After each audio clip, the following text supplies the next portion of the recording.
हरे कृष्णा। आप सब लोगों का स्वागत है भक्ति वैभव कोर्स में। हम सभी स्टडी कर रहे हैं श्रीमद् भागवत महापुराण और इसमें से आज हम 9वें अध्याय को कंटिन्यू करेंगे आगे। श्लोक नंबर 15।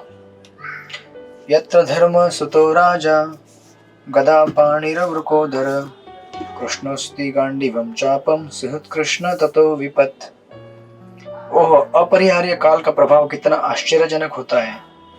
यह अपरिवर्तनीय है, अन्यथा धर्मराज के पुत्र युधिष्ठिर, गदाधारी भीम तथा गांडीव अस्त्र धारण करने वाले बलशाली महान धनुर्धर अर्जुन एवं सबके ऊपर पांडवों के प्रत्यक्ष हितैषी कृष्ण के होते हैं यह विपत्ति क्यों आती।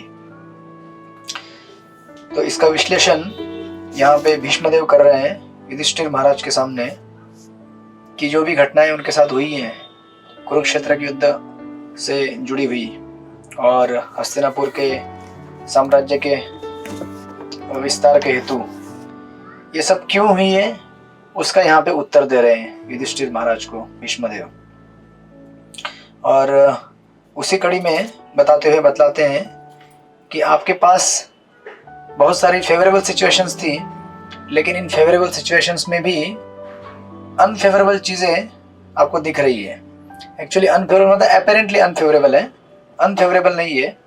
कोई भी घटना, कोई भी स्थिति अगर हमको भगवान के करीब जाने के लिए अगर मदद करती है तो उसे हमें फेवरेबल मानना चाहिए। इस संसार में हमारा नियम ऐसा रहता है कि जो मेरे इंद्रिय तृप्ति के लिए फेवरेबल है तो मुझे लगता है कि हाँ ये बहुत अच्छा हो गया, और अगर कोई वस्तु मेरे इंद्रिय तृप्ति के विपरीत होती है तो मुझे लगता है कि ये सही नहीं हुआ, ये भगवान ऐसा क्यों करते हैं, राइट। इन्हीं अनेक गंभीर विषयों के ऊपर श्रीमद् भागवत हमें क्या करता है, मार्गदर्शन देता है। क्योंकि बहुत बार हमारे जीवन में ये क्वेश्चंस कई बार लगे रहेंगे, even after becoming devotee for so many years. भक्त बनने के बाद भी हमें क्वेश्चन रहते हैं कि मुझे लगा था कि भक्ति में आने के बाद ऐसा ऐसा होगा, लेकिन ऐसा नहीं हो रहा है, उससे कुछ उल्टा ही हो रहा है, राइट। तो इसका मतलब ये समझने का कि हमने भक्ति को ठीक से समझा ही नहीं, राइट। अगर स्कूल में अगर हम जाएं मेडिसिन के मेडिकल के, और वहाँ पे जाकर बोले कि अरे मुझे तो लगा था यहाँ पे इंजीनियरिंग पढ़ाएंगे, यहाँ पे तो मेडिकल पढ़ा रहे हैं, पागल लोग हैं। पागल वो नहीं है, पागल हम लोग हैं। जहाँ जो चीज़ पढ़ाई जाती है वहीं जाना चाहिए था हमें। अगर आपको इंजीनियरिंग पढ़ना है तो मेडिकल कॉलेज में जाके अपने आप को बेवकूफ़ साबित करना ये कोई अक्लमंदी की बात नहीं है, राइट। अगर आपको मेडिकल पढ़ना है तो मेडिकल कॉलेज में जाइए, इंजीनियरिंग पढ़ना है तो इंजीनियरिंग कॉलेज में जाइए, जिसका जो उद्देश्य है वहाँ पे जाइए। उसी प्रकार जीव इस संसार में सुख भोगने के लिए आया, लेकिन भगवान ने इस जगत को दुखालयम अशाश्वतम करके पहले ही सर्टिफाई करके भेज दिया है। तो यहाँ के वो सर पटक के बोलता रहता है भगवान पागल है, ये सारे आचार्य पागल हैं, ये सब लोग, इनको अकल नहीं है, ये लोगों ने इस जगत को ऐसे क्यों बनाया। भैया ये ऐसे ही बना हुआ है, आपके सर पटकने से, आपके बोलने से चेंज होने वाला नहीं है। तो ये रही बद्ध जीवों के बारे में बात। लेकिन ये बात भी कभी कभी आपको भगवान के शुद्ध भक्तों के साथ होती हुई दिखेगी, राइट। तो अभी उसी को यहाँ पे भीष्मदेव रिवील करेंगे कि ऐसा शुद्ध भक्तों के साथ क्यों होता है आने वाले इन परपोर्ट्स में, राइट। तो 16वें श्लोक से हम शुरुआत करते हैं। अनुकंपा शक्ति माता जी पढ़िए 16वां श्लोक और अनुवाद। हरे कृष्ण प्रभु जी, दंडवत प्रणाम। न यस्य कर्हि चिद्राजन् पुमान् वेद विदीक्षितम् यद्विचि जिज्ञासया युक्ता मुह्यन्ति कवयोऽपि। अनुवाद। हे राजन, भगवान कृष्ण की योजना को कोई नहीं जान सकता। यद्यपि बड़े बड़े चिंतक उनके विषय में जिज्ञासा करते हैं, लेकिन वे मोहित हो जाते हैं। हरे कृष्ण। यस। तो आपको क्या लगता है युधिष्ठिर महाराज को बोल रहे हैं भीष्मदेव, क्या आपको सब कुछ समझ में आएगा? हाँ, आपको कुछ भी समझ में नहीं आएगा। यहाँ तक कि कह रहे हैं, भागवत के शुरुआत में हमने देखा था, है ना, मुह्यंती यत सूर्या, सूर्य यानी कि बड़े बड़े देवता, वो भी मोहित होते हैं भगवान को समझने में। इस सृष्टि को बनाने वाले सृष्टिकर्ता ब्रह्मा जी स्वयं समझ नहीं पाए, है ना, इंद्र समझ नहीं पाए, ऐसे कितने सारे महान महान पर्सनैलिटीज है वो समझ नहीं पाए, तो आप क्या समझ पाएंगे, राइट। इसलिए आपको युधिष्ठिर महाराज समझ पा रहे हैं, लेकिन हमारे हेतु और हमें मार्गदर्शन देने के उद्देश्य से मोहित हो रहे हैं, यू नो। इसको इस तरह से देखना है हमको।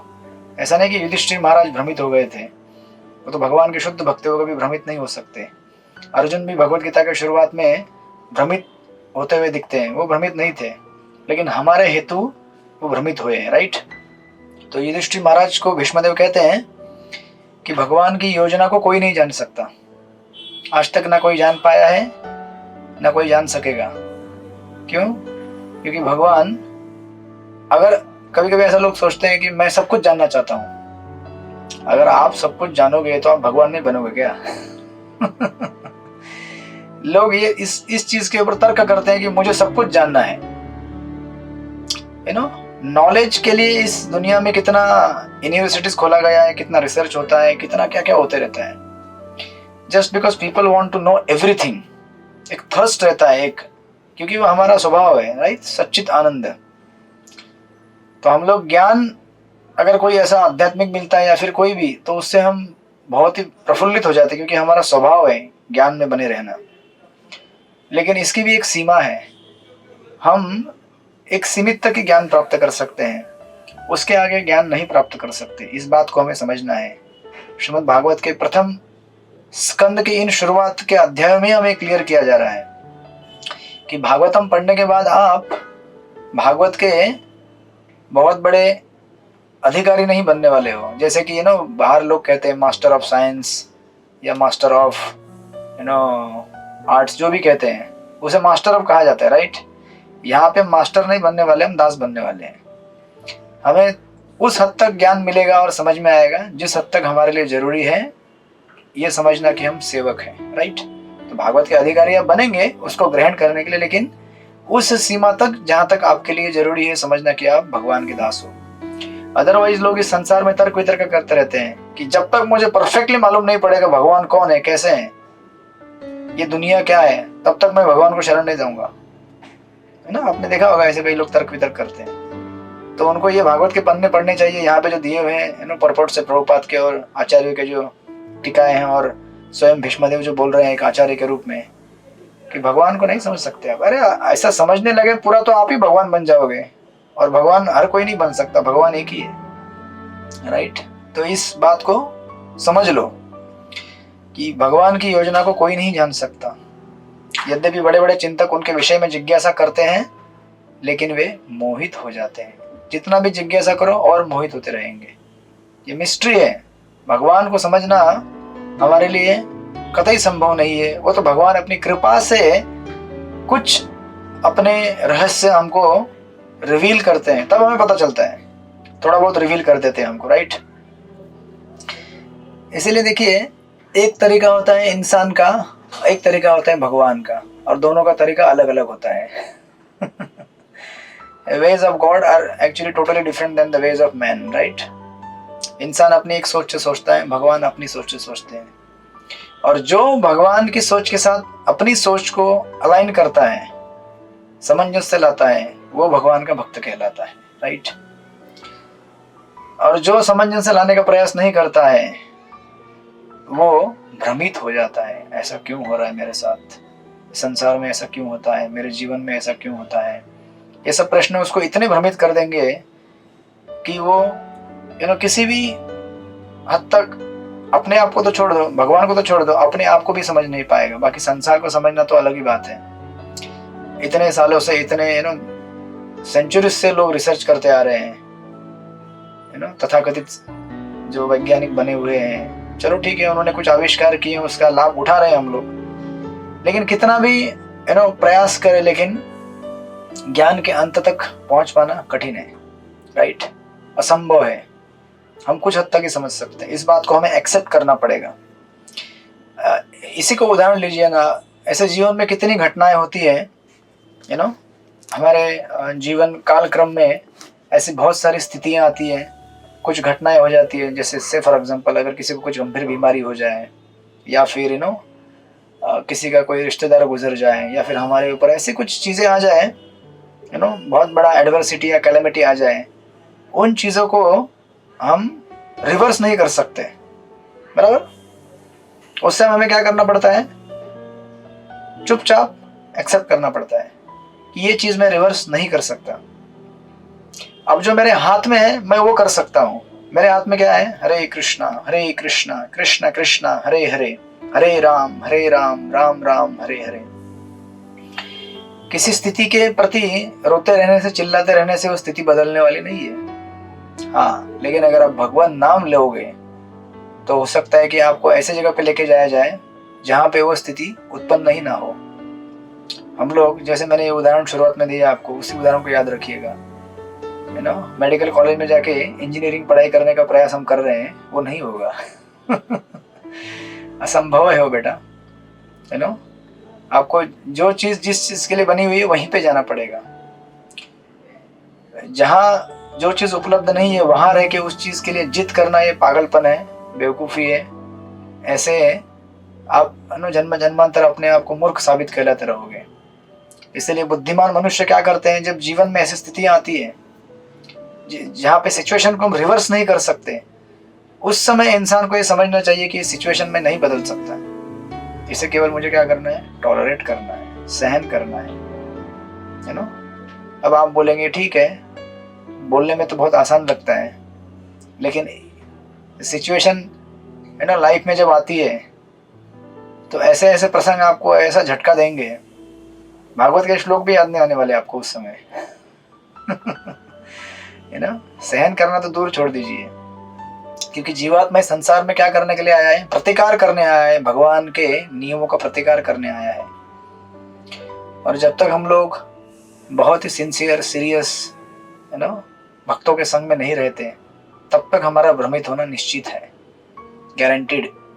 भले हमारे पास शास्त्र हो, भले हम भक्ति शास्त्री भी बन गए हो, भक्ति वैभव बन गए हो, जो भी बन गए हो, या 20, 25, 30 साल भी हमने भक्ति में गुजारे हो, जो कि हमें लगता है मैंने बहुत साल गुजार दिए हैं, जो कि भगवान के सामने, जो अनंत काल और भगवान की भक्ति के सामने कुछ भी नहीं है। वो थोड़ा समय हमने जो बिताया, हमें लगता है कि 30 साल मतलब बहुत बिताया मैंने। अरे भैया, 30 करोड़ लाइफ टाइम तुमने जो भौतिक जीवन में बिताया, उसका सामने ये 30 साल तो कुछ भी नहीं है। लेकिन हमें ऐसा लगता है कि हम बहुत किए हैं। कुछ भी नहीं किए हो बेटा, अभी तो शुरुआत भी नहीं किया है। उस दिन मैं एक दूसरे क्लास में उदाहरण दे रहा था। ये कैसा है कि जैसे कोई बस निकलती है मुंबई से वृंदावन जाने के लिए, तो बस अपने हाथ दिखाया है, रुक गई है बस, भगवान की कृपावश बस रुक गई है आपको अंदर लेने के लिए।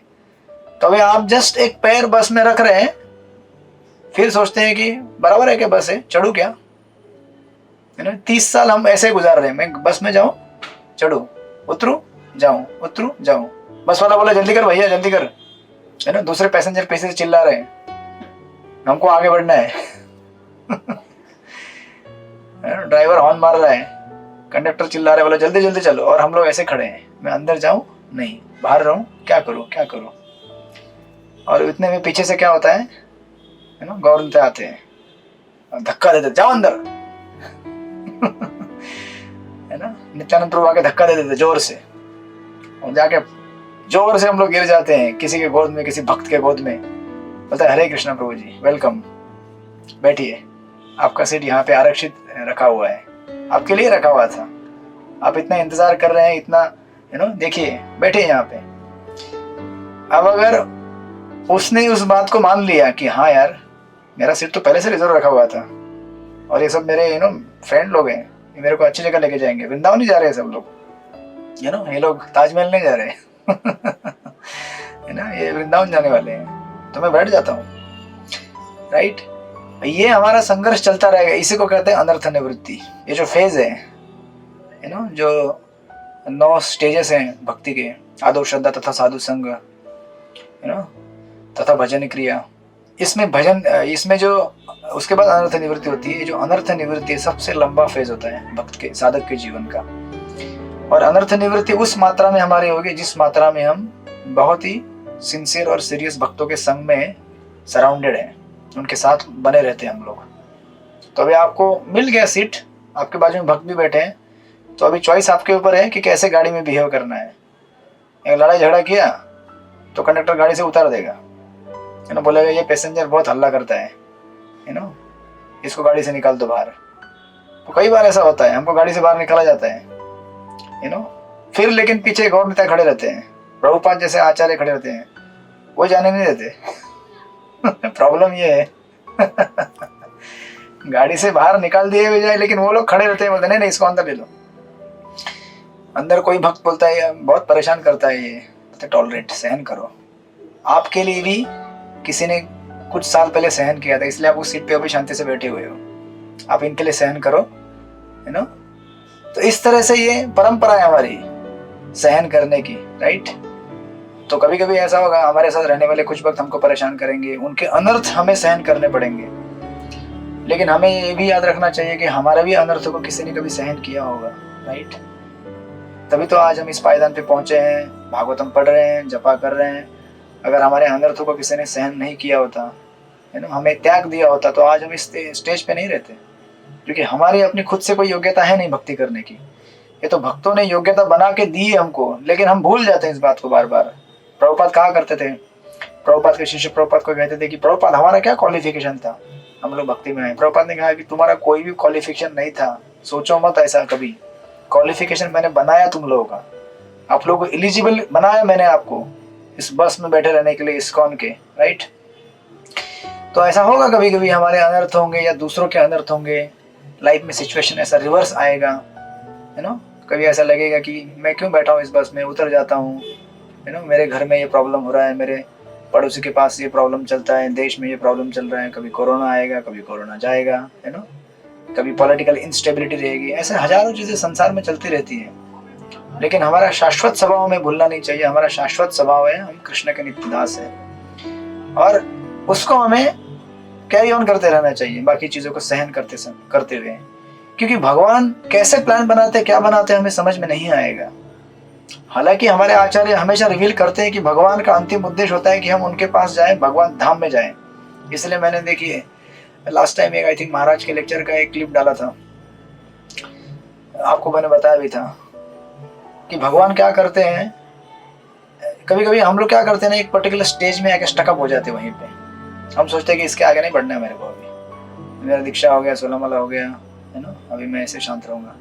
लेकिन भगवान नहीं चाहते कि आप उधर ही बने रहें, भगवान चाहते हैं कि अभी आगे बढ़ना है बेटा। तो अगर हम खुद से नहीं बढ़ना चाहे तो भगवान फिर ऐसी स्थिति उत्पन्न कर देते हैं कि हमें विवश कर देते हैं कि हम थोड़ा अच्छा जपा करें, थोड़ा एक्स्ट्रा जपा करें, थोड़ा एक्स्ट्रा सेवा करें, थोड़ा भागवतम पढ़ें। भगवान हमको विवश कर देते हैं, और ऐसी अवस्था में फिर हम भगवान की कृपा को समझने का प्रयास कर सकते हैं, राइट। जैसे यहाँ पे भीष्मदेव कह रहे हैं कि आप सब कुछ जानने का प्रयास कर रहे हो, लेकिन आप नहीं जान पाओगे, यू नो। देखिए नम्रता का ये भी एक पहलू है। एक तो नम्रता रहती है कि झुक जाना किसी के सामने, मैं आपको प्रणाम कर रहा हूँ, या फिर अपने ओपिनियंस को करेक्ट करना, राइट। किसी ने अगर आपको आपकी गलती दिखा दी तो मान लेना कि हाँ भाई यहाँ पे गलती हुई है। लेकिन नम्रता का एक सबसे इम्पोर्टेंट पहलू ये है कि मैं सब कुछ नहीं जान सकता, और नहीं जान सकता इस बात को स्वीकार करना है बहुत बड़ा, है ना, चैलेंज होता है हमारे लिए।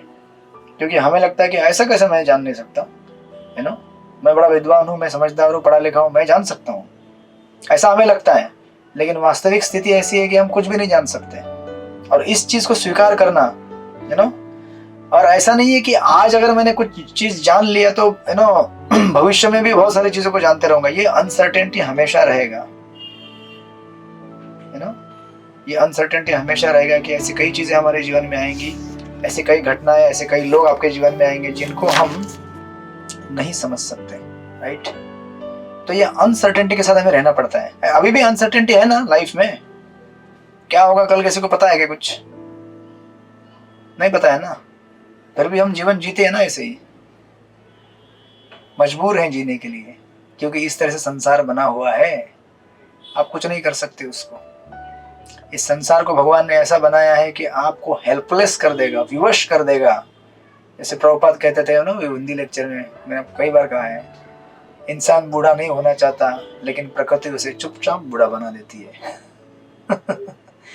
इसी प्रकार हम लोग अपने आप को बहुत स्मार्ट समझते हैं, यू नो, लेकिन दिन ब दिन हम लोग जितना स्मार्ट बनने का प्रयास कर रहे हैं उतने बुद्धू होते जा रहे हैं, उतने माया के अलग अलग पैंतरों में हम लोग फंसते जा रहे हैं। हमें लगता है टेक्नोलॉजी डेवलप किया तो मैं अभी बहुत बड़ा ग्लोबली कनेक्टेड हूँ सब लोगों से। अरे भैया, ग्लोबली कनेक्टेड तो क्या हुआ, ग्लोबल संस्कार ले रहे हो लोगों के।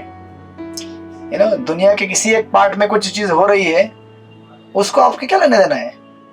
किसी का मर्डर हुआ, किसी का घर चोरी हुई, किसी का क्या हुआ, वो सब संस्कार आप लेते हैं। एक एक इंप्रेशन आपके माइंड के ऊपर बैठ रहा है। वो ऐसा भी होता है क्या? ऐसे गुनाह करते हैं क्या? पता चल जाता है। ऐसे स्कैम करना होता है क्या? अच्छा, तो ये सब संस्कार ले रहे हैं हम लोग। ग्लोबल हम कनेक्टेड नहीं हो रहे हैं, ग्लोबल कचरा उठा रहे हैं हमारे सिस्टम में। तो हमें बहुत सिलेक्टिव रहना चाहिए। हम जब कनेक्ट हो जाते हैं सोशल मीडिया से, हमें क्या देखना है क्या नहीं देखना है, राइट? यस काशीनाथ प्रभु, आप कुछ कहना चाहते हैं? आपका हाथ ऊपर हो गया है।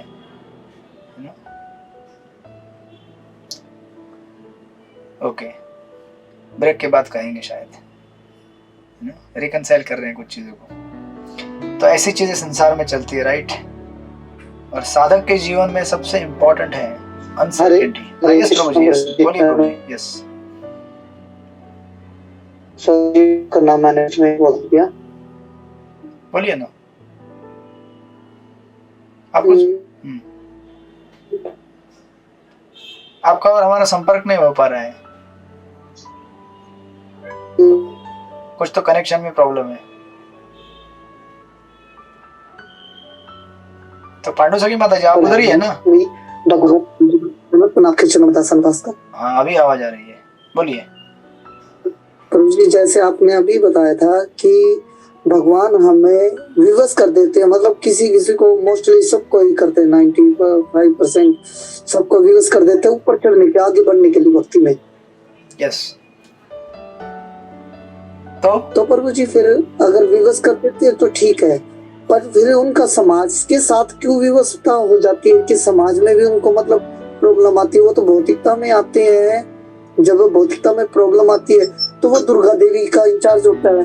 और कहते हैं कि जब कोई भक्ति में प्रॉपर ढंग से आ जाता है, प्रॉपर करता है, तो भगवान के पास उसकी प्रोफाइल चली जाती है और भगवान ही उसको आगे बढ़ाते हैं। तो उसको फिर भौतिकता में क्यों प्रॉब्लम आती है कि हाँ भाई मेंटली डिस्टर्ब होता है वो, या सोशल तरीके से डिस्टर्ब होता है, या मतलब शरीर के द्वारा भी होता है वो। तो ये फिजिकली, मेंटली और सोशल, ये क्यों होता है फिर? क्यों? ये भगवान के अधिकार क्षेत्र में नहीं है क्या? ये भी भगवान के अधिकार क्षेत्र में है ना। तो आपके हिसाब से क्या होना चाहिए? भगवान की तरफ से तकलीफ मतलब केवल आज चैंटिंग नहीं हुआ, थोड़ा कम हो गया, अच्छा नहीं हुआ, और कोई बीमार आ गई तो अरे ये तो दुर्गा देवी के अंडर में आता है, त्रिताप के अंदर, ये तो भगवान का अधिकार क्षेत्र नहीं है, ऐसा कहना चाहते हैं, राइट? Something like that. मतलब आपने सुना होगा, यस आपने सुना होगा कि जब, हाँ बोलिए बोलिए। उनके साथ होता क्यों है फिर वो, मतलब ये तीनों चीज ठीक है भगवान का अधिकार में है, yes. तो उनके साथ क्यों होना चाहिए जब भगवान उनको आगे बढ़ाना भी चाहते हैं और साथ में ये प्रॉब्लम भी आए? तो दोनों तरीके से कैसे हैंडल होता है? यही तो हम कभी समझ नहीं सकते, वही समझने का प्रयास कर रहे हैं प्रभु जी। यही हम नहीं समझ सकते, उसी को समझने का प्रयास किया जा रहा है यहाँ पे। देखिए, अल्टीमेट भगवान का एक ही प्लान होता है। जैसे प्रभुपाद के बारे में आप देखिए, प्रभुपाद का बिजनेस लूट गया था, उनके घर वाले उनसे खफा हुए थे, सब कुछ नष्ट हो गया था। यहाँ तक कि कभी कभी आध्यात्मिक क्षेत्र में भी आपको दिखा जाएगा। प्रभुपाद ने लीग ऑफ डिवोटीज खोला था यहाँ पे झांसी में, सक्सेसफुल नहीं हुआ। प्रभुपाद ने सबसे पहले जो भगवद गीता कमेंट्री लिखा था वो चोरी हो गया था। तो आप बोलेंगे अरे ऐसा कैसे, ये तो प्योर स्पिरिचुअल एक्टिविटी है, फिर भी इसमें ऐसा कैसे हो गया? अगर प्रभुपाद को इंडिया में रिस्पॉन्स नहीं मिला होता तो आज हम इस्कॉन में नहीं होते। आप समझ गए कि नहीं? बहुत सारे प्रश्नों के उत्तर कुछ समय के बाद मिलते हैं, समय देना पड़ता है उसको समझने के लिए। उसी प्रकार आपके जीवन में, हमारे जीवन में भी ऐसी कई घटनाएं होंगी। अब देखिए, मैंने लास्ट ईयर भक्ति वैभव मराठी चालू किया था, लेकिन किसी कारणवश मैं उस कोर्स से हट गया और दूसरे प्रभु जी करने लगे। तो फिर आपका कोर्स जब आया तो मैं इतना ये नहीं था कि मैं करूँगा, क्योंकि ऑलरेडी एक मेरे पास कोर्स था। मैं बोला ऑलरेडी एक है तो बहुत हैवी हो जाएगा। लेकिन फिर वो कोर्स खत्म हो गया मेरे लिए, तो मैंने ये कोर्स सीरियसली लेके चालू कर दिया। तो आज आप सब लोग हम एक दूसरे से जुड़े हुए हैं, उसका कारण ये है कि वो कोर्स बंद हो गया और एक कोर्स चालू हो गया। और दूसरा एक मैंने कोर्स चालू किया था भक्ति शास्त्री मराठी वाला, वो भी किसी कारणवश बंद पड़ गया था। एक ही समय में 2 कोर्स बंद पड़ गए थे। लेकिन जब मैंने वापस 6 महीने बाद स्टार्ट किया तो पहले कोर्स में 20-30 लोग थे, 15-20 लोग थे। दूसरे कोर्स में 100 लोग जुड़ गए अलग अलग जगह से। तो मुझे वेट करना पड़ा थोड़ा, और मैं भी नहीं जानता था कि भगवान किस तरह से कहाँ क्या सेवा करवाना चाहते हैं। तो आज मैं ज्यादा वैष्णव की सेवा कर पा रहा हूँ। उस समय मुझे लग रहा था कि अरे ऐसा कैसे हो गया, ये कोर्स मैं करना चाहता था बंद पड़ गया।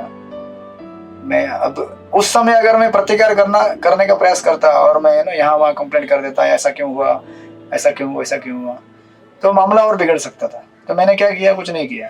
मैंने एक ही काम किया, हरे कृष्णा कृष्णा कृष्णा हरे हरे, हरे राम राम राम हरे हरे। मैंने चुपचाप जप किया। फिर बाद में मैंने बोला ठीक है, आपकी जब इच्छा होगी भगवान, आप बोल देना यहाँ पे लेक्चर देना है, नहीं देना है तो मंदिर में झाड़ू मारते रहेंगे, वो भी लेक्चर देने जैसा ही होता है ना। बुक डिस्ट्रीब्यूट करते रहेंगे, वो भी लेक्चर देने जैसा ही होता है। लेक्चर देना ही कोई एक सेवा नहीं है। आखिर हम लोग को यहाँ पे सेवा करने के लिए आए हैं, राइट। तो ठीक है, हमें पसंद है कुछ सेवा एक स्पेसिफिकली अच्छी लगती है, तो हमें भगवान को भी समय देना चाहिए। भगवान के अपने अपने प्लान रहते हैं, हमें नहीं पता होता है कि कैसे किस तरह से हमको अपने करीब लाना चाहते हैं। इतना हमें विश्वास रखने का कि भगवान क्या है, श्रीहद है, श्रीहदम सर्वभूतानाम भगवान गीता में कह चुके हैं। तो उनके इस स्टेटमेंट के ऊपर हमें शंका नहीं करनी चाहिए। जिस दिन हमने उनके इस स्टेटमेंट के ऊपर शंका किया, समझ जाइए हम लोग भगवान की भक्ति से बहुत पीछे पीछे जा रहे हैं, राइट। तो यही चीज यहाँ पे भीष्मदेव युधिष्ठिर महाराज को समझाने की कोशिश कर रहे हैं कि आपको ऐसा लग रहा है कि इतना बड़ा युद्ध हुआ, नरसंहार हुआ, इतने लोग मारे गए हैं, मेरे लिए ऐसा हो रहा है, मैं पापी हूँ, ऐसा हूँ। युधिष्ठिर महाराज बोल रहे हैं ऐसा मत सोचो, ये आपके और आपके कर्मों की वजह से भी नहीं हो रहा है, पूर्व कर्मों की वजह से, ये केवल भगवान की इच्छा से हो रहा है, राइट। और ये अनसर्टेनिटी भीष्मदेव जैसे महान भक्तों के जीवन में है समझने के लिए कि क्या हो रहे हैं, बेविल्डर हो रहे हो। तो हम तो कौन से लाइन में खड़े हैं, आपको समझना चाहिए कि हमारे जीवन में कितने ऐसे अनसर्टेन चीजें होंगी, राइट। कोई मोहित हो गया है, अगर हो गया है तो समझने का हम बराबर ट्रैक में चल रहे हैं। क्योंकि मोहित होना जीव के लिए स्वाभाविक है। और जिस दिन ये चीज स्वीकार करेगा कि मैं मोहित हो जाता हूं, उस दिन वो इस मोह से बाहर निकल सकता है, राइट। क्योंकि तब भगवान कृपा देते हैं, हाँ अभी तूने स्वीकार किया कि तू मोहित हो रहा है, अभी मैं तुझे ज्ञान प्रदान करूंगा। जब तक हम बोलते हैं मुझे सब समझ में आता है, मैं बड़ा विज्ञानी हूँ, मैं ज्ञानी हूँ, मैं पढ़ा लिखा हूँ, मैं इतना अच्छा भक्त हूँ, तब तक नो कृपा, उसके लिए वेट करना पड़ेगा कई जन्मों तक, राइट। तो इस प्रकार यहाँ पे ये 16वें श्लोक में इस चीज का वर्णन कर रहे हैं। आपको इस परपट में आप जाएंगे, देखिए परपट में बीचों बीच प्रभुपाद एक लाइन लिख रहे हैं, शुरुआत के 3-4 लाइनों को छोड़कर। कहते हैं कि भीष्म महाराज युधिष्ठिर को जोर देकर बताना चाह रहे थे कि अनादिकाल से शिव तथा ब्रह्मा जैसे देवताओं समेत कोई भी भगवान की वास्तविक योजना को नहीं जान पाया है, तो भला हम उसके विषय में कैसे जान सकते हैं। इसके विषय में जिज्ञासा करना भी व्यर्थ है, ठीक है ना काशीनाथ प्रभु। जिज्ञासा कर सकते हैं आप, ऐसा नहीं कि, लेकिन प्रभुपाद कह रहे हैं कि it's a waste of time. जैसे कि कैसा होता है ना, देखिए अगर आपको मलेरिया हो गया तो आप ये पता करते नहीं घूमते कौन से मच्छर ने काटा था, कितने बजे काटा था। जब तक मुझे बताओगे ना मैं मेडिसिन नहीं लूंगा। अरे भैया पहले दवाई ले ले, मलेरिया हुआ है ना, दवाई ले ले, दवाई लेके ठीक हो जाएगा ना, भूल जाएगा सब कौन सा मच्छर क्या, फिर अपना इंद्रिय तृप्ति का एक्टिविटी चालू हो जाएगा। जब तक हमारे इंद्रिय तृप्ति के ऊपर प्रहार होता है तब तक हम क्वेश्चन करते हैं। जिस दिन हमारा इंद्रिय तृप्ति हमें मिल जाता है, क्वेश्चन भूल जाते हैं, भगवान को भूल जाते हैं। ये हमारा बीमारी है, राइट। इसलिए प्रभुपाद कहते हैं यहाँ तक कि मुनियों द्वारा गहन दार्शनिक जिज्ञासा भी भगवान की योजना को ठीक से नहीं निश्चित कर पाती। अतएव सर्वोत्तम नीति है कि बिना तर्क के भगवान के आदेशों का सहज भाव से पालन किया जाए। पांडवों के कष्ट उनके पूर्व कर्मों के कारण नहीं थे। भगवान की योजना तो धर्म का राज्य स्थापित करने की थी। अतएव पुण्य की विजय स्थापित करने के लिए ही भक्तों को कुछ देर के लिए कष्ट उठाने पड़े। देखिए यहाँ पे आंसर दिया जा रहा है। इसीलिए मैंने शुरुआत में जो कहा कि हमें सिंसियर सीरियस भक्तों के संग में रहना बहुत जरूरी है, क्योंकि उनके संग में हमें आंसर मिल जाएंगे। समझे ना? श्रील प्रभुपाद जैसे आचार्य या फिर प्रभुपाद के जो शिष्य हैं, उनके संग में रहेंगे तो उनसे आंसर मिल जाते हैं। मुझे तो कई ऐसे प्रश्न मेरे जीवन में थे जो प्रभुपाद के और महाराज के लेक्चर सुनने के बाद इतने क्लियर हो जाते हैं कि कभी जीवन में कोई प्रश्न बचेगा ही नहीं। अभी उनके प्रवचन सुनिए आप, उनके पुस्तकें पढ़िए, या फिर अगर आप कभी महाराज के कुछ प्रवचन रहते हैं जो इंग्लिश में रहेंगे तो आपको इंग्लिश नहीं समझ में आता, ठीक है, उनके जो नीचे भक्त हैं जो उनकी सेवा कर रहे हैं उनको भी सुनिए, वो भी उनके मैसेज को ही रिले करते हैं। क्लियर हो जाएगा आपको, फिर कोई शंका ही नहीं रहेगी जीवन में। जैसे प्रभुपाद यहाँ पे उत्तर दे रहे हैं। भीष्मदेव धर्म की विजय देकर निश्चित ही संतुष्ट थे और युधिष्ठिर को सिंहासन रूढ़ देखकर प्रसन्न थे, यद्यपि वे स्वयं उनके विरुद्ध लड़े थे। राइट। ऑफ कोर्स फिर नीचे प्रभुपाद लिखते हैं, भीष्म जैसे महान योद्धा भी कुरुक्षेत्र के युद्ध को नहीं जीत सके, क्योंकि ये भगवान की इच्छा थी। भगवान दिखाना चाहते थे कि कोई कितना भी बड़ा भक्त क्यों ना हो, धार्मिक क्यों ना हो, भक्त तो नहीं बोल सकते, धार्मिक क्यों ना हो, लेकिन मेरे अगर अगेंस्ट जाएगा वो बड़े से बड़ा व्यक्ति भी, तो वो नहीं जीत सकता उससे। राइट। तो एक्चुअली यहाँ पे युधिष्ठिर महाराज ने ये क्या किया है, सॉरी भीष्मदेव ने क्या किया, युधिष्ठिर महाराज में भीष्मदेव भी, इसको प्रभुपाद कहा करते थे थैंकलेस टास्क। जैसे माया क्या है, भगवान की भक्त है, वैष्णवी है वो, उसको भी दुख होता है कि मैं दुख दे रही हूँ जीवात्माओं को, लेकिन ये उनका क्या है, ड्यूटी है। जैसे स्कूल में टीचर कभी कभी स्टूडेंट को जोर से छड़ी से मारते हैं, नहीं, उनको भी दुख होता है, लेकिन क्या करें, पीटेंगे नहीं तो बच्चा सुधरेगा नहीं। उसको जब तक शौक नहीं देंगे तब तक समझ में नहीं आएगा। उसी प्रकार भगवान हमें तो शौक देते ही है, लेकिन शुद्ध भक्तों को भी ऐसा मीडियम बना के उनको दिखाना, देखो मैं आपको इतना सा तकलीफ दिया हूँ, क्यों, आखिर मेरे ही प्रीचिंग के लिए, मेरे प्रचार के लिए, इसको सहन करो। और जो अच्छे बच्चे होते हैं वो टॉलरेट करते हैं। राइट। वो ये नहीं बोलते कि पापा ऐसा क्यों हुआ, मम्मी ऐसा क्यों हुआ, बोलते हैं पापा मम्मी आप जो करेंगे मुझे भरोसा है, पक्का 100% मेरे लिए अच्छा ही करोगे, गलत नहीं कर सकते आप। Right. Something like that. Then 17वें श्लोक में आइए, पढ़िए सृष्टिपति प्रभु, श्लोक और अनुवाद। हरे कृष्णा प्रभु जी, दंडवत प्रणाम। दंडवत प्रणाम। क्षमा करें प्रभु जी, थोड़ा विलम्ब हुआ। नहीं कोई नहीं। तस्मादिदं देवतंत्रं व्यवस्य भरतर्षभा, तस्यानुविहितो अनाथा नाथ पाहि प्रजा प्रभो। अतः हे भरत वंश में श्रेष्ठ युधिष्ठिर, मैं मानता हूँ कि ये सब भगवान की योजना के अंतर्गत है। तुम भगवान की अचिंत्य योजना को स्वीकार करो और उसका पालन करो। अब तुम नियुक्त किए गए शासनाध्यक्ष हो, अतएव हे महाराज, आपको अब उन लोगों की देखभाल करनी चाहिए जो असहाय हो चुके हैं। हरे कृष्णा। प्रणाम। क्या कह रहे हैं भगवान यहाँ पे, युधिष्ठिर महाराज, भीष्मदेव, तुम भगवान की अचिंत्य योजना को स्वीकार करो और उसका पालन करो। राइट। प्रभुपाद के दूसरे भी स्टेटमेंट है, living entity is neither enjoyer neither controller but he is neither controller neither proprietor but he is cooperator. Bhagavad Gita के इंट्रोडक्शन में आता है वो। जीव ना तो भोगता है ना ही किसी चीज का मालिक है, लेकिन वो क्या है, सहायक है। He is a cooperator. वो भगवान के साथ कोऑपरेट करके एंजॉय कर सकता है। जैसे ये हाथ है, ये हाथ इंडिपेंडेंटली भोग नहीं कर सकता है ना। गौर कृष्ण महाराज कहा करते थे कि अगर किसी को अच्छी रोशनी चाहिए आँख की, और वो बोलेगा अभी दूध और बादाम वाला मिल्क पीना चाहिए, दूध में मिल्क बादाम डाल के, तो दूध में अगर बादाम डाल के उसका शेक बनाएंगे, मिल्क शेक, और वो आँख में डालेंगे तो आँख में रोशनी आएगी? नहीं ना। उसको आपको मुंह में डालना पड़ेगा, पेट में जाएगा, फिर उसके अलग अलग विघटन होगा, उसका एनर्जाइज होके फिर यहाँ तक हाथ में आएगा, आँख तक आएगा, फिर शक्ति मिलेगी आपको। ये बेवकूफ़ी है समझना कि अगर यहाँ पे एनर्जी चाहिए तो यहाँ पे आँख में डालो। और संसार में लोग यही कर रहे हैं, उनको लगता है कि मुझे खुश होना है तो मैं अपना भोग करूंगा, भैया तुम भोग करने से तुम खुश नहीं हो सकते हो, भोग उनको दो, यू नो, और वो आपके साथ शेयर करेंगे। ऐसा नहीं कि आप भगवान को भोग लगाते तो आप पूरा खा जाते हैं, नहीं ना। पूरा क्या, पूरा रिटर्न देते हैं आपको, शुद्ध बना के, प्यूरिफाई करके, यू नो, और फिर वैसा प्रसाद ग्रहण करके आप शुद्ध बन जाते हो, राइट। तो इसलिए यहाँ पे कह रहे हैं कि आप टॉलरेट, यू नो, उसको कोऑपरेट करो भगवान के इस प्लान को।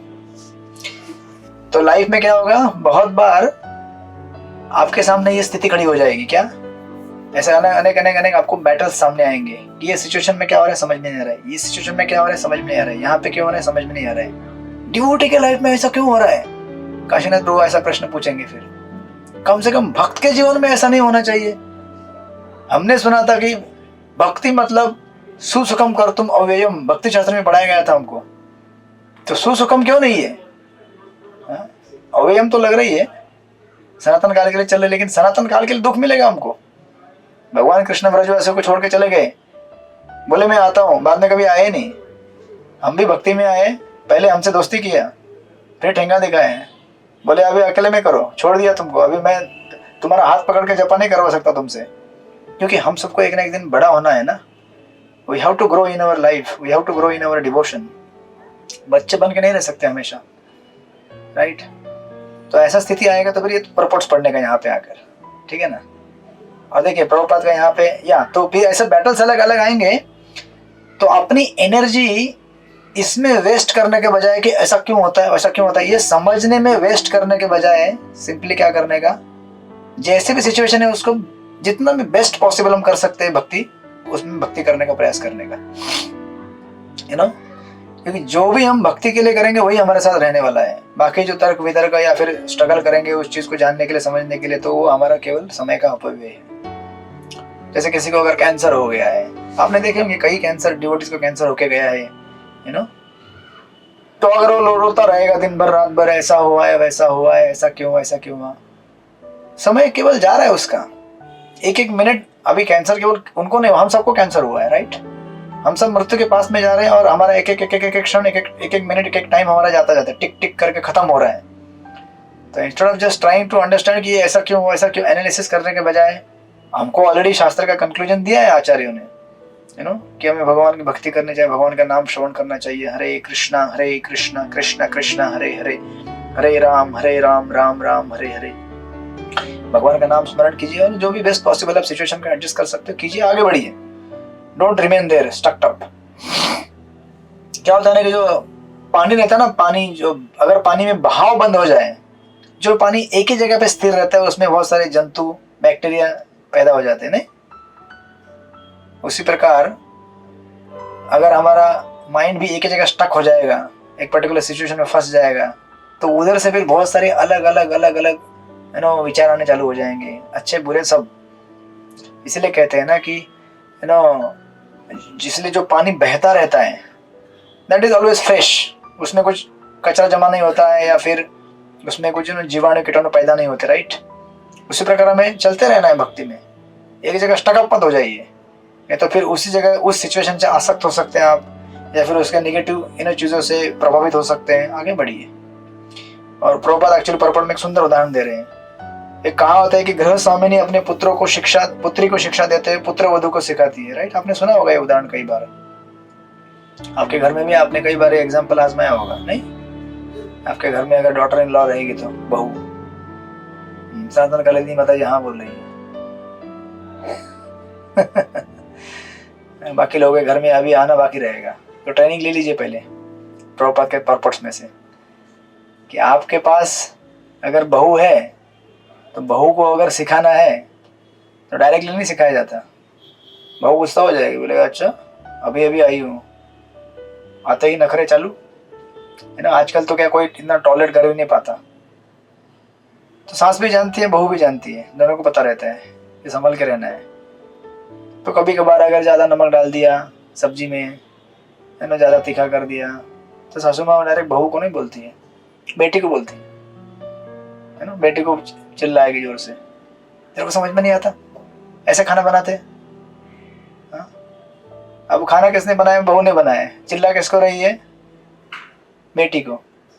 तो डायरेक्ट मैसेज रहता है किसको, बहू को, हाँ मेरे को बोल रही है, सुन रही हूँ मैं, ठीक है कल से नमक कम कर दूंगी। ऐसा करके एडजस्ट करते रहते हैं, चलता रहता है लाइफ।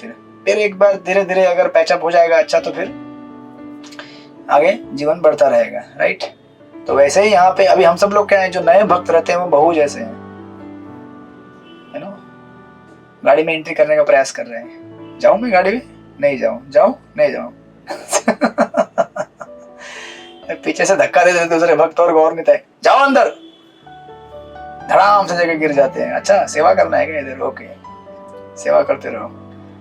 फिर ये कई समय तक चलता रहेगा। ये जो शुद्ध भक्त रहते हैं वो तकलीफ उठाते हैं ये दिखाने के लिए कि देखो भक्ति में ऐसे तकलीफ आती है बेटा, और जब ऐसे तकलीफ आएगी ना, ऐसे प्रॉब्लम आएगी ना, तो ऐसे ऐसे हैंडल करना है उसको।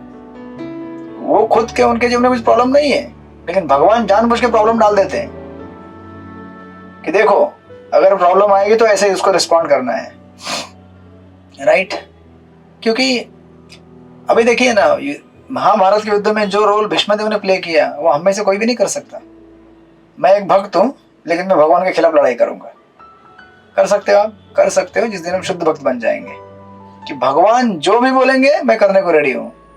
कभी कभी उनके खिलाफ लड़ना भी प्रीचिंग हो सकता है।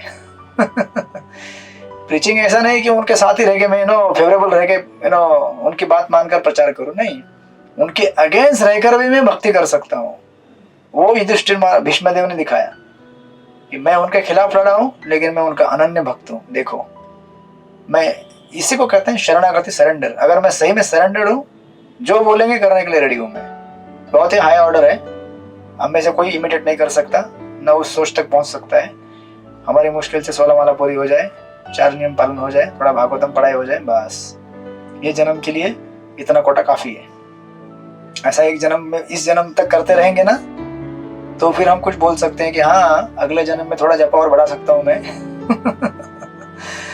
थोड़ा सा और भागवतम पढ़ सकता हूँ। ऐसे करते करते कई लाइफ टाइम निकल जाएंगे, राइट। बट स्टिल महाप्रभु और प्रभुपाद बहुत मर्सीफुल है। इसमें भी हमको गारंटी देते हैं कि मैं लेके जाऊंगा आपको, एटलीस्ट इतना तो फॉलो करो, राइट।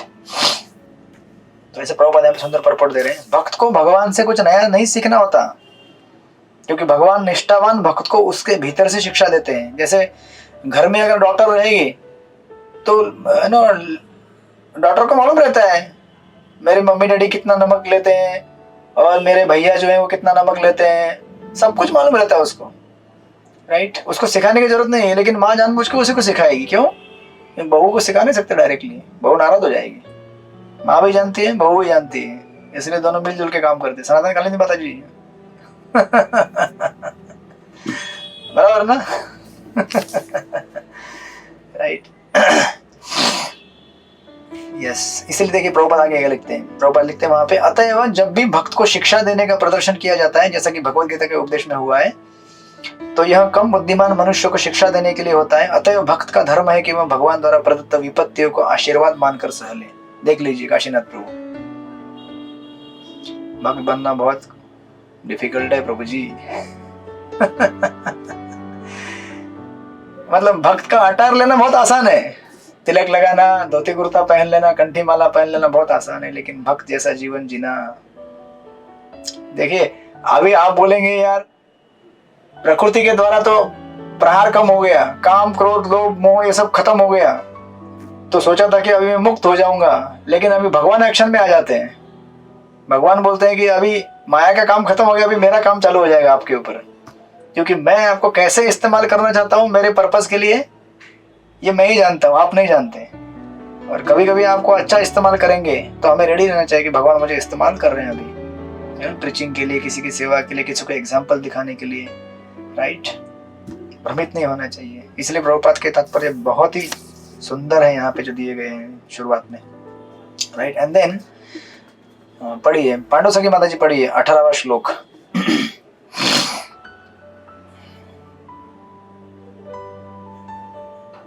हरे कृष्ण गुरु जी, दंड प्रणाम। प्रणाम। एष वे भगवान साक्षात् आद्यो नारायण पुमान मोहयान मायया लोकम गुडश्चरति वृष्णेषु। ये श्री कृष्ण अकल्पनीय आदि भगवान ही है। ये प्रथम नारायण अर्थात परम भोक्ता है, लेकिन ये राजा वृष्णि के वंशजों में हमारी ही तरह विचरण कर रहे हैं और हमें स्वसर्जित शक्ति के द्वारा मोहग्रस्त कर रहे हैं। यस, तो अभी उसका आंसर भी यहाँ पे दे देते हैं युधिष्ठिर महाराज को भीष्मदेव, है ना। भीष्मदेव पूछ सकते हैं कि ये भगवान का प्लान है क्या सचमुच, ऐसा, है ना, ये कोई क्वेश्चन पूछा जा सकता है। तो यहाँ पे युधिष्ठिर महाराज को भीष्मदेव कह रहे हैं कि हाँ भाई ये भगवान का ही प्लान है और ये भगवान ही है। ये कौन है? प्रथम नारायण है, आद्यो नारायण पुमान, राइट। और ये हमें क्या कर रहे हैं? मोहित कर रहे हैं मनुष्य, है ना, जातियों में अपने आप को अवतरित करके दिखा रहे हैं कि मैं मनुष्य हूं, लेकिन मनुष्य नहीं है, संभल के रहना उनसे। है ना, बात बोलेंगे एक लेकिन दूसरी कर देंगे, राइट। बड़े छलिया हैं भगवान। कई बार भक्त कहते हैं कि जैसे त्रिभंगा रूप में भगवान रहते हैं, है ना, अपने आप को ऐसा त्रिभंगा रूप में रखते हैं, तो उनका व्यवहार भी वैसा ही है, एकदम टेढ़े मेढ़े है। और अब उनकी इच्छा क्या कब होगी कुछ समझ नहीं सकते हम लोग, राइट।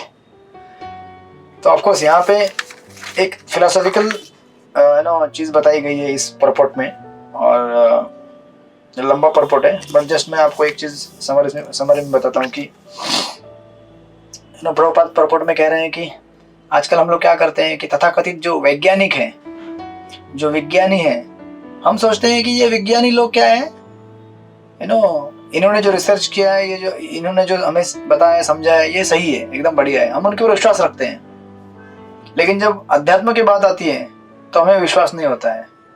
हम सोचते हैं कि ये साइंटिफिक है क्या, है ना, साइंटिफिक तो नहीं लग रहा है, कैसे मुझे प्रमाण दिखाओ। लेकिन अभी इसको समझने के लिए आपको फिर जाना पड़ेगा। ऐसे लोगों को हमें क्या पढ़ना चाहिए? ईशोपनिषद का इंट्रोडक्शन, जहाँ पे प्रभुपाद कहते हैं कि हमारे अंदर 4 त्रुटियां रहती हैं, राइट। कौन सी त्रुटियां हैं? 4। हम लोग भ्रमित हो जाते हैं, हमारी इंद्रियां अपूर्ण है, हम चीटिंग करते हैं, और क्या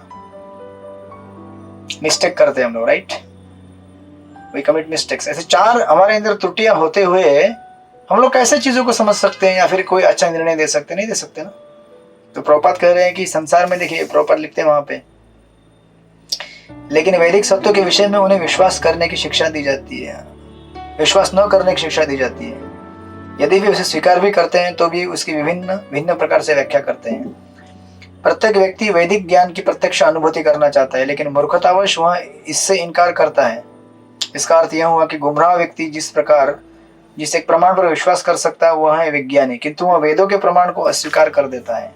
इसी का परिणाम यह है कि लोगों का पतन हुआ है। एक्चुअली भगवद गीता के इंट्रोडक्शन नहीं, भगवद गीता में एक परपोर्ट में प्रभुपाद लिखते हैं कि जो हमारा हार्ट है ना, ये हार्ट जहाँ पे आत्मा का वर्णन होता है, ये हार्ट हमारे सारे एनर्जी का सोर्स है। कैसे? प्रभुपाद कहते हैं कि यहाँ पे ब्लड पंपिंग होता है, लेकिन जो रेड ब्लड कर्पसल्स रहते हैं, रक्त पेशियां, जब इस हार्ट के रीजन से ट्रैवल होती हैं तो वहां से पास होते समय आत्मा से एनर्जी लेती है। ऐसा नहीं है कि हमारे खाने पीने से हमारा बॉडी चलता है। अच्छा दूध पी लिया मैंने, अच्छा है ना, भोजन किया तो मेरा शरीर एनर्जाइज होता है, नहीं, ये आत्मा की वजह से एनर्जाइज हो रहा है। और जिस समय आत्मा इस शरीर को छोड़ देता है तो खिलाइए ना उसको बहुत अच्छा पिच, है ना, दूध पिलाइए, रबड़ी पिलाइए, अच्छा भोजन कराइए, नहीं काम करेगा, क्योंकि जो एनर्जी देने वाला एलिमेंट है वही वहां से गायब हो गया, आत्मा, है ना। इस तरह से हमें समझना होगा इसको, राइट। तो ऑफकोर्स फिर प्रभुपाद आगे लास्ट पैराग्राफ में कहते हैं कि श्री कृष्ण के विषय में मोह का कारण उनकी अंतरंगा तथा बहिरंगा नाम की 2 शक्तियां हैं, राइट। तो इस संसार में हमें भगवान की बहिरंगा शक्ति मोहित करती है और आध्यात्मिक जगत में भगवान की अंतरंगा शक्ति हमें मोहित करती है, लेकिन हमें अंतरंगा शक्ति से मोहित होना है। हमें भूलना है कि भगवान है कोलोक में, तभी उनके साथ लीला कर पाएंगे। और भौतिक जगत में भूल जाएंगे भगवान है तो हमें मार पड़ेगी, राइट। तो कहाँ किसको भूलना है वो भी एक एरिया रहता है, वहां जाके आप रहिए और उस चीज को जो यहाँ पे हम प्रैक्टिस करने का प्रयास करें वहां पे कीजिए, तो उसका अलग रिजल्ट मिलेगा आपको। प्रभुपाद कहते हैं इसलिए अतएव वे कभी अंतरंगा शक्ति द्वारा मोहग्रस्त होते हैं तो कभी बहिरंगा शक्ति द्वारा। अपनी अंतरंगा शक्ति के मोह से श्री कृष्ण असंख्य नारायणों में अपना विस्तार करते हैं और दिव्य लोक में जीवों से दिव्य सेवा का आदान प्रदान करते हैं, राइट। और अपनी बहिरंग शक्ति के विस्तार से भी भौतिक जगत में मनुष्यों, पशुओं या देवताओं के मध्य विभिन्न योनियों में जीवों के साथ विस्मृत संबंध की पुनः स्थापना के लिए अवतरित होते हैं। किंतु भीष्म जैसे महान जन भगवत कृपा से उनके मोह से बच जाते हैं। तो भगवान के बहिरंग शक्ति के मोह से बचने का क्या तरीका है? भगवान की कृपा। उनकी कृपा के बगैर हम नहीं बच सकते, राइट? ओके, तो और 2 श्लोक लेते हैं हम लोग, फिर यहाँ पे विश्राम देंगे। यस, 19वां श्लोक। रमेश मोदी प्रभु पढ़िए 19वां श्लोक, और जस्ट 5-1 मिनट, 5-8-10 मिनट हो जाएगा फिर क्लास। यस, पढ़िए। अस्यानुभावं भगवान वेद गुह्यतम शिव देवासी नारद साक्षात भगवान कपिलो नृप। हे राजन, शिवजी, देवर्षि नारद तथा भगवान के अवतार कपिल, ये सभी प्रत्यक्ष संपर्क द्वारा भगवान की महिमा के विषय में अत्यंत गोपनीय जानकारी रखते हैं। यस, हरे कृष्णा प्रभु। हरे कृष्णा। तो उसमें उस लिस्ट में विष्णुदेव भी हैं, राइट? इसीलिए वो उनको समझ पा रहे हैं। और प्रॉपर लिखते हैं प्रॉपर के बिगिनिंग में, भगवान के सारे शुद्ध भक्त भाव है, अर्थात ऐसे व्यक्ति हैं जो दिव्य प्रेममयी सेवा के द्वारा भगवान की महिमा को जान सकते हैं, राइट? तो फिर लिस्ट दिया है पूरा आचार्यों का। आप अगर अगले पेज पे जाएंगे, परपोर्ट के बीचों बीच से थोड़ा और आगे प्रॉपर लिखते हैं। तो एक भाव वो हो गया, राइट, कि भगवान अपने शुद्ध भक्तों के साथ उनके प्रेममय सेवा के द्वारा आदान प्रदान करते हैं और उनको बताते हैं उनके रहस्य। और दूसरा, आप परपोर्ट के बीच में बाद में आपको मिलेगा, बाद में ट्रेस कीजिएगा, लेकिन मैं पढ़ रहा हूँ यहाँ पे प्रॉपर लिखते हैं, भगवान तथा भक्तों के बीच दिव्य भाव का आदान प्रदान तब भी होता है, लेकिन तब भी होता है, यानी कि सेकंड कैटेगरी।